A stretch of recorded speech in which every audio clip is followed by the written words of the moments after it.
Hi, welcome back in lecture number 7D। आज हम करने वाले हैं कॉम्बिनेशन। पिछले लेक्चर में हमने परम्यूटेशन सीख लिया था, तो आज उससे आगे बढ़ते हुए हमें सीखना है कॉम्बिनेशन यानी कि सिलेक्शन वाले problems, that is NCR and all. So देखते हैं। ऑलराइट, तो हम समझने वाले हैं कॉम्बिनेशन, और कॉम्बिनेशन का सीधा सा मतलब है सिलेक्शन, और सिलेक्शन में ऑर्डर मैटर नहीं रखता है। जैसे आपने कोई एक टीम बनानी है और उस टीम में 5 लोगों को रखना है, तो ऑब्वियसली वो किस ऑर्डर में रखे जाएंगे इससे कोई मैटर नहीं रखता। तो अगर हमारे पास n डिफरेंट थिंग्स हों, डिस्टिंक्ट थिंग्स हों, उनमें से r का अगर हमें सिलेक्शन करना हो तो उसकी संख्या हो जाएगी NCR, और given by n factorial divide by r factorial times n minus r factorial. आपको लास्ट क्लास में याद होगा कि मैंने ये बताया था कि NCR is nothing but 1 by r factorial times NPR, क्योंकि आप यहाँ भी देख सकते हो कि n factorial by n minus r factorial का जो पूरा रेशियो है वो NPR ही है। तो हम इसको इन दोनों को कैसे रिलेट कर सकते हैं, मतलब परम्यूटेशन एंड कॉम्बिनेशन को हम कैसे लॉजिकली समझ सकते हैं। इसके लिए ये पहला एग्जाम्पल समझिए। यहाँ 2 एग्जाम्पल्स में लिए हैं। हाउ मेनी कोड, हालांकि ये बुक के क्वेश्चन हैं आपके NCERT के बुक के। So how many codes can be drawn through 21 points on a circle. तो इसमें तो सिंपल है कि एक सर्कल के ऊपर अगर हमें कोई कॉर्ड ड्रॉ करना होगा और उस सर्कल के ऊपर 21 डिफरेंट पॉइंट्स, डिस्टिंक्ट पॉइंट्स स्थित हैं, इनमें से कोई भी अगर 1-2 सेलेक्ट कर लेंगे तो हमारे पास एक कॉर्ड निर्माण हो जाएगा। तो सिंपल होगा, इसका आंसर क्या होगा 21C2, यानी कि 21 चूज टू। 21 डिस्टिंक्ट एलिमेंट्स में से, डिस्टिंक्ट ऑब्जेक्ट्स में से हम 2 को चूज़ कर रहे हैं। तो जब हम इसे कैलकुलेट करेंगे हमें लिखना पड़ेगा 21 × 20 × 19 फैक्टोरियल। 19 फैक्टोरियल इसलिए क्योंकि हम पहले ही यहाँ n माइनस r फैक्टोरियल की होने की वजह से यहाँ अनुमान लगा लेते हैं कि 19 फैक्टोरियल यहाँ होगा अगर r की जगह 2 है तो, और वो 19 फैक्टोरियल तक स्टॉप किया जाना चाहिए बिकॉज हम 19 फैक्टोरियल को सीधे कैंसिल आउट करना चाहते हैं, और यहाँ पे 2 है तो इसलिए 2 फैक्टोरियल यहाँ लिखा जाएगा। एंड नाउ 19 फैक्टोरियल से 19 फैक्टोरियल कैंसिल हो जाएगा और यहाँ बच जाएगा 21 × 20 एंड डिवाइड बाई 2, जिससे कि ये आपको पता है कि 21 × 10 बन जाना चाहिए and then the answer should be 210। अब आप इसको सोचिए कि आखिर में ये जो कॉम्बिनेशन है परम्यूटेशन के साथ कैसे समझा सकता है। तो मैं इसी एग्जाम्पल को, मतलब इस फर्स्ट वाले एग्जाम्पल को परम्यूटेशन के आधार पे सोचने का प्रयास करता हूँ, और आप लोग मेरे साथ बने रहिए। यहाँ देखिए, मान लीजिए कि हमारे पास ये कोई पॉइंट्स हैं A, B, C, D and so on. मान लीजिए हमने एक कॉर्ड बनाया AB, और थोड़ी देर के लिए ये मान लीजिए कि BA भी एक दूसरा कॉर्ड है। तो इस तरीके से आप सोचोगे कि 21 पॉइंट्स हैं, तो हम क्या कर रहे हैं कि 2 स्थानों पर उनको अरेंज कर रहे हैं। या फिर हम ऐसे समझ सकते हैं कि we are actually finding the number of arrangements of 21 distinct things taken 2 at a time. तो ये नंबर ऑफ अरेंजमेंट्स हो जाएगा 21P2। बट आपने अब रियलाइज़ किया कि AB और BA इनफैक्ट एक ही कॉर्ड को दर्शा रहे हैं। इसका मतलब कि हम इनका अरेंजमेंट अलग अलग नहीं कर सकते हैं। इस वजह से हमें क्या करना पड़ेगा, 2 फैक्टोरियल से डिवाइड करना पड़ेगा। और आप अब ये एग्जैक्ट समझ चुके हो कि 21P2 डिवाइड बाई 1/2 फैक्टोरियल को लिख सकते हैं 21C2, because we know that कि इतना फैक्टर हमारे पास NPR है। तो आप इस तरीके से समझ चुके हो कि NPR एंड NCR यानी कि परम्यूटेशन एंड कॉम्बिनेशन एक दूसरे से कैसे संबंधित हैं। अब आते हैं अगले क्वेश्चन एग्जाम्पल पे। इस क्वेश्चन में पूछा गया, in how many ways can a team of 3 boys and 3 girls be selected from 5 boys and 4 girls. तो यहाँ हम पहले 2 समूह बांट लेते हैं ये दूसरे वाले के लिए। ये 5 बॉयज़ का एक समूह है एंड 3 गर्ल्स का दूसरा समूह है, और 5 बॉयज़ में से हमें कितनों को लेना पड़ेगा, 3 बॉयज़ को, ताकि वो टीम बन सके। तो 5 में से हम 3 बॉयज़ को सिलेक्ट करें, दैट इज़ 5 चूज़ 3। सॉरी, यहाँ पे 4 गर्ल्स गिवन है, सो 4 गर्ल्स में से हमें 3 को चूज़ करना पड़ेगा, तो हो जाएगा 4 चूज़ 3। एंड नाउ अगर हम इन दोनों में से कोई भी काम छोड़ देंगे तो पूरा काम कंप्लीट नहीं होगा। जो टीम बनानी है हमें इन कॉम्बिनेशंस की, 3 बॉयज़ और 3 गर्ल्स की, वो नहीं बन पाएगी। इसलिए ये वर्क, ये टास्क भी ज़रूरी है, बॉयज़ का चूज़ करना एंड गर्ल्स का भी चूज़ करना ज़रूरी है। इसलिए हम यहाँ पे प्रोडक्ट का साइन देंगे, मल्टीप्लिकेशन का साइन देंगे, बिकॉज यहाँ एंड छुपा हुआ है। अब हम क्या करने वाले हैं, 5 चूज़ 3 को calculate, so you will get 5 factorial and divide by 2 factorial 3 factorial and times 4 choose 3 हो जाएगा 4 factorial divide by 3 factorial and 1 factorial. Calculation simple है। आशा करता हूँ कि यहाँ तक आपने समझ लिया होगा। अब बढ़ते हैं आगे। आगे है कॉम्बिनेशन अंडर सर्टेन रिस्ट्रिक्शन। जैसे परमुटेशन को भी हमने कुछ सर्टेन रिस्ट्रिक्शन में समझा था, तो यहाँ कॉम्बिनेशन में भी कुछ रिस्ट्रिक्शंस के आधार पे क्वेश्चंस होते हैं। जैसे कहा जाए number of combination of r different things from n different things when a particular thing is to be included in each combination. तो ऐसा तो वहाँ परमुटेशन में आपने समझ ही लिया है। ऑब्वियसली हम एक पर्टिकुलर थिंग को हमेशा ही इंक्लूड कर रहे हैं उस कॉम्बिनेशन में। तो जब हम इंक्लूड कर रहे हैं उसमें, तो ऑब्वियसली वो पहले से ही समूह में चला गया है। तो अब जो बाकी रिमेनिंग ऑब्जेक्ट्स बच जाएंगे, उन्हीं में से रिमेनिंग ऑब्जेक्ट जो चाहिए उनको सेलेक्ट करना पड़ेगा। इसके लिए एक एग्जांपल समझते हैं। मान लीजिए आपको 11 प्लेयर सेलेक्ट करने किसी पर्टिकुलर गेम के लिए, सपोज़ कीजिए सॉकर या फुटबॉल के लिए, और आपके पास 15 गिवन प्लेयर्स हैं जिसमें एक प्लेयर आपको हमेशा खिलाना ही है। तो आप क्या करोगे, उस प्लेयर को पहले ही यहाँ पे रिजर्व कर लोगे, बिकॉज वो तो जाना ही पड़ेगा इसको हर एक कॉम्बिनेशन में। अब हमारे पास जो 14 रिमेनिंग खिलाड़ी बचेंगे, उन्हीं में से 10 को सेलेक्ट करना पड़ेगा जो रिमेनिंग हैं। इसी वजह से यहाँ n-1 CR-1 होगा, बिकॉज 1 तो मल्टीप्लाई होके 1 ही देगा, इसलिए 14 चूज 10 हो जाएगा। तो ये आप समझ चुके हो। इस क्वेश्चन को देखते हैं, थोड़ा बहुत इस पे आधारित है। Determine the number of 5 card combination out of a deck of 52 cards if there is exactly 1 ace in each combination. तो सबसे पहले कि एक ताश की गड्डी में कितने एस होते हैं, कितने इक्के होते हैं, तो 4 इक्के होते हैं, 4 एसेस, हर एक सूट में एक। इसी वजह से 48 अदर्स हो जाएंगे अगर 4 एसेस को मैंने एक समूह माना तो। और इस 4 एसेस में से हमें क्या करना पड़ेगा, एक तो हमें लेना ही है हर सूट में। इसलिए आपने अब ये देखा कि एक तो चला गया और 5 कार्ड का कॉम्बिनेशन चाहिए। इसका मतलब अदर्स कार्ड में से हमें कितना सेलेक्ट करना पड़ेगा, 4। और फिर से इन दोनों कामों का होना ज़रूरी है, तो हो जाएगा क्या, इन दोनों का प्रोडक्ट। और ऑब्वियसली आप इनको कैलकुलेट कर लोगे। I will just leave it as it is. बढ़ते हैं आगे।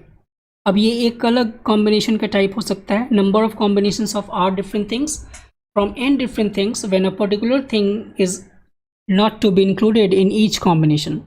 तो सपोज कीजिए कि फिर से हम 15 खिलाड़ी लेते हैं और हमें 11 का टीम बनाना है, और इनमें से एक खिलाड़ी घायल हो जाता है, चोटिल हो जाता है, इफ़ इज़ इंजर्ड, तो वो उस टीम में नहीं जाएगा। तो इसमें से एक तो हटा लेंगे हम, लेकिन अभी भी हमें 11 की संख्या चाहिए, क्योंकि एक तो हट चुका है। तो अब हमें क्या करना पड़ेगा, 14 में से 11 को सिलेक्ट करना पड़ेगा। और आप समझ चुके हो कि n-1 यहाँ क्या कर रहा है, क्योंकि एक खिलाड़ी को जाना ही नहीं है, और R तो अभी भी स्टिल R ही है। ऑलराइट, अब ये क्वेश्चन समझते हैं। In how many ways can one select a cricket team of 11 from 17 players in which only 5 players can ball if each cricket team of 11 must include exactly 4 bowlers. अब इन्होंने कहा है कि हमारे पास 17 प्लेयर्स गिवन हैं total कितने भाई, 17, और इनमें 5 बॉलर्स हैं। तो 5 बॉलर्स को तो मैं पहले यहाँ पे अलग कर दूँ। तो अगर 5 बॉलर्स हैं यानी कि 12 ऑर्डर्स हो जाएंगे, सब मिला के wicket keepers and batsman and all. अब एक 11 प्लेयर्स की एक टीम बनानी है जिसमें 4 बॉलर्स होनी चाहिए, इंक्लूड एग्जैक्टली 4 बॉलर्स। तो क्या करेंगे, 5 में से 4 बॉलर्स को सिलेक्ट कर लेंगे, किसी 4 को। तो अब क्या बचेगा कि इन 12 में से हमें बाकी 7 को सेलेक्ट करना पड़ेगा, तभी तो 11 की टीम बन पाएगी। हो जाएगा 12C7, और इन दोनों का प्रोडक्ट कर दोगे आप लोग, एंड देन आंसर आ जाएगा। अब आते हैं इस क्वेश्चन पे। इस क्वेश्चन में कहा गया committee of 7 has to be formed from 9 boys and 4 girls. In how many ways can this be done when the committee consists of exactly 3 girls, at least 3 girls, and at most 3 girls? तो तीनों cases को हम बारी बारी से लेंगे। पहले का आ गया है एग्जैक्टली 3 गर्ल्स। मैं यहाँ कैलकुलेशन फिर से नहीं करूँगा। तो एग्जैक्टली 3 गर्ल्स के लिए हमें क्या करना चाहिए, पहले तो हमें ये देखना है कि टोटल कितने बॉयज़ हैं। तो 9 boys and we have 4 girls. अब क्या करना होगा, 9 बॉयज़ एग्जैक्टली 3 गर्ल्स का मतलब हो कि 4 में से 3 गर्ल्स का तो यहाँ होना ज़रूरी ही है, और 7 की टीम बनानी होगी। तो ऑफ कोर्स हम 9 में से कितना सेलेक्ट करेंगे, 4, और तब जाके ये टीम बन पाएगा। तो इन दोनों का प्रोडक्ट कर लोगे तो ये आंसर आ जाएगा। ये पहले का उत्तर हो जाएगा, आप कैलकुलेट कर लोगे। Second one is at least 3 girls. So at least 3 girls का मतलब क्या हुआ, फिर से हम 9 बॉयज़ में से कितना सेलेक्ट करने वाले हैं। एटलीस्ट 3 गर्ल्स का मतलब हुआ कि आपको 3 गर्ल्स होने ही होने हैं। तो हमने 4 में से 3 सेलेक्ट किया गर्ल्स की संख्या, तो 9 में से 4 हमें बॉयज़ की संख्या सेलेक्ट करनी पड़ेगी। फिर 4 में से चारों गर्ल्स जा सकती हैं क्योंकि एटलीस्ट है, तो यहाँ पे 9 में से केवल अब 3 बॉयज़ जाएंगे। इनका कैलकुलेशन और इनका कैलकुलेशन किया जाएगा। तो 9C4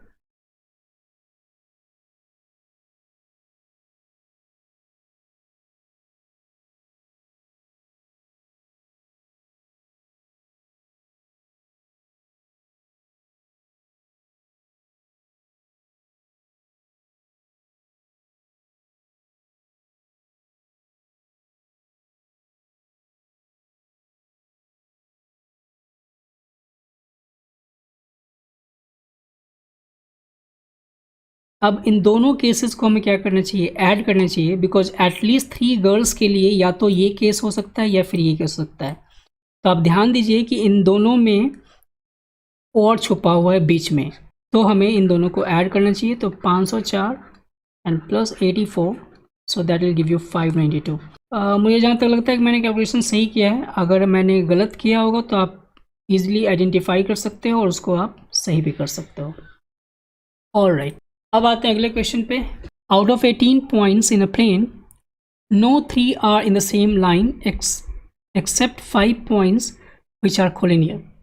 देखिए, इसने कहा है कि 5 ऐसे पॉइंट्स हैं जो कोलिनियर हैं। कोलिनियर का मतलब कि वैसे पॉइंट्स जो एक ही लाइन पे स्थित हों। तो इन पांचों को मैंने एक ही लाइन पे ऐसे रख दिया।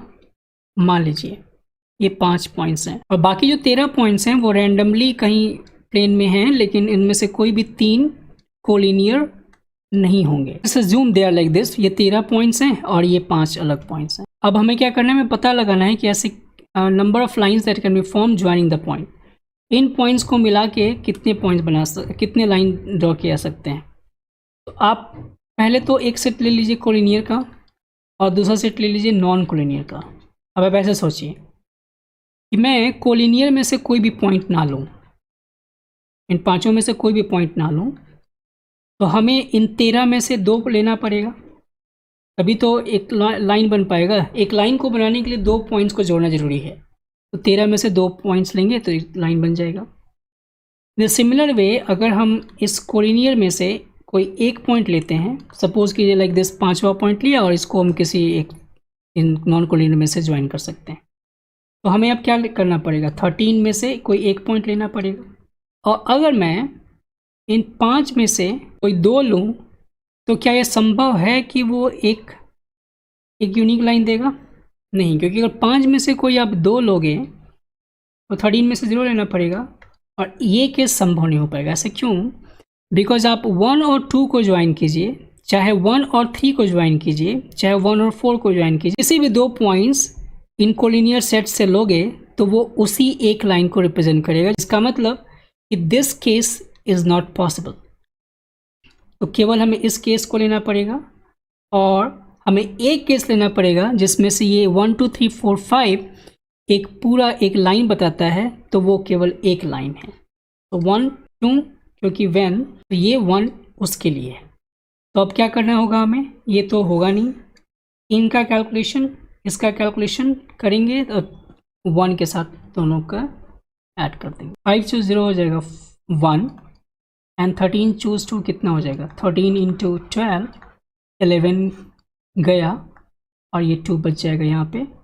यहाँ मिल जाएगा क्या आपको, 5 choose 1 is 5 and 13 choose 1 is 13।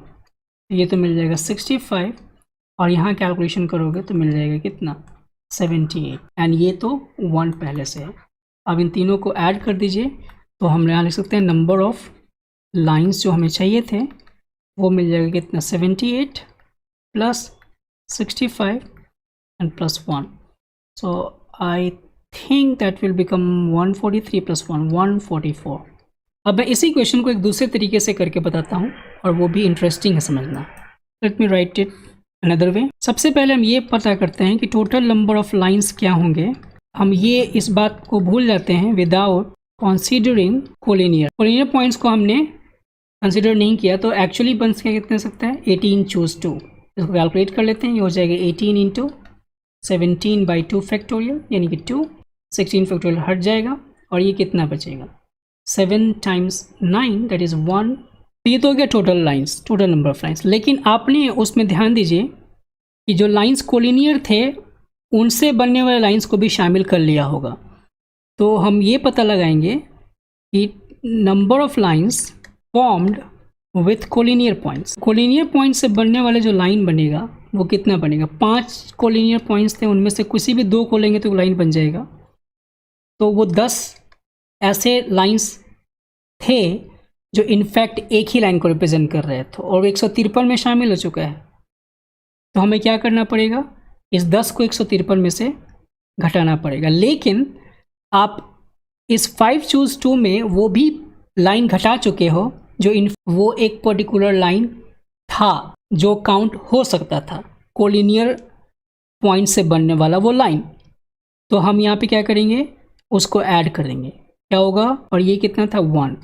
तो टोटल अब आप समझ चुके हो कि क्या होना चाहिए। सो रिक्वायर्ड जो चाहिए था वो कितना हो जाएगा 153 minus 10 and plus 1 and so that will give you again 144। तो आप समझ चुके हो कि ऐसे क्वेश्चंस को हम कैसे हैंडल करेंगे। अब एक अलग क्वेश्चन पे मूव करते हैं। ये कुछ अलग तरह का क्वेश्चन है लेकिन कॉम्बिनेशन इसमें शामिल है और परमुटेशन भी।